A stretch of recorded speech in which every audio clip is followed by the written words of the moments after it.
আজ বুধবার জগন্নাথ দেবের স্নানযাত্রা উপলক্ষে উৎসবমুখর হয়ে উঠল বালুরঘাট। আজ বালুরঘাট পৌরসভার ১৩ নম্বর ওয়ার্ডে হরিনাম প্রচার সংঘের উদ্যোগে এই মহোৎসবের আয়োজন করা হয়। প্রতি বছরের মতো এবছরেও সাড়ম্বরে অনুষ্ঠিত হল শ্রী শ্রী জগন্নাথ দেবের স্নানযাত্রা। শতাধিক ভক্তের অংশগ্রহণে মুখরিত হয়ে ওঠে এলাকাটি। ভক্তদের মুখে মুখে একটি ধ্বনি, জয় জগন্নাথ। প্রথা মেনে এদিন ভক্তরা কলসি ভরে পবিত্র জল নিয়ে এসে জগন্নাথ দেবের স্নান করান।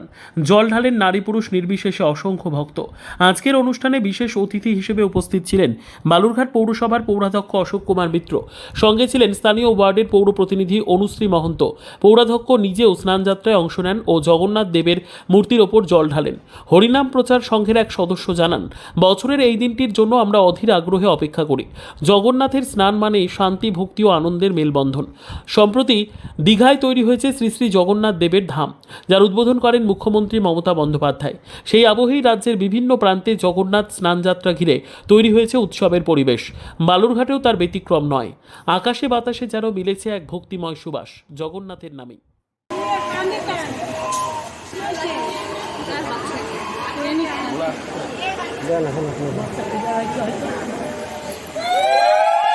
জয় জয় শ্রী জগন্নাথ দেব কি, বলভদ্র দেব কি, সুদর্শন জিউ কি, জয় জয় শ্রী পতিত পাবন জগন্নাথ দেব কি, হরিনাম প্রচার সংঘ কি, জয় জগন্নাথ, জয় জগন্নাথ।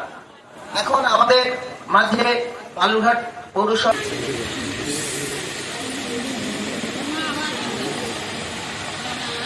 নমস্কার।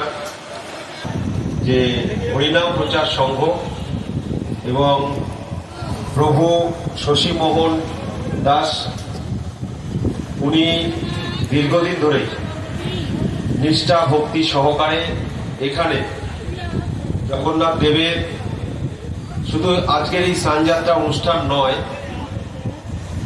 জগন্নাথ দেবকে কি কনফারেন্স ছিল আজকে এই ১৩ নম্বর ওয়ার্ডে যে ঝিনুক পল্লী, এখানে হরিনাম প্রচার সংঘ এবং আমাদের এই যে মন্দির, সেই মন্দির কমিটির যিনি প্রভু আমাদের শশীমোহন বাবু, উনি আছেন।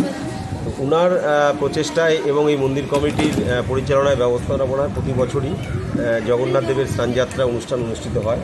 তো সেই অনুষ্ঠানে আজকে আমি আমন্ত্রিত ছিলাম। পাশাপাশি আমার এই ওয়ার্ডের যিনি সহকর্মী কাউন্সিলর অনুশ্রী মহন্ত, তিনিও এখানে উপস্থিত রয়েছেন আমার সাথে।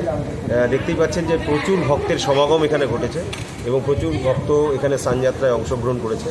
তো সকলেই প্রার্থনা আবেদন করছি আমরা সকল ভক্তরা, যে ঠাকুর যেন আমাদের ভালো রাখেন, সুস্থ রাখেন, সকলের মঙ্গল করেন। তো আজকে সেই স্নানযাত্রা অনুষ্ঠানে সকলের সঙ্গে কিছুটা সময় কাটালাম এখানে। প্রতি বছরই আসার চেষ্টা করি যখনই সুযোগ হয়। তো এবছরও সুযোগ হয়েছে, খুব ভালো লাগলো। ওনাদের সঙ্গে কিছুটা সময় কাটালাম এবং ঠাকুরের কাছে প্রার্থনা করলাম ঠাকুর যেন আমাদের প্রত্যেকেরই মঙ্গল করেন, ঠাকুর যেন আমাদের প্রত্যেককে ভালো রাখেন, সুস্থ রাখেন।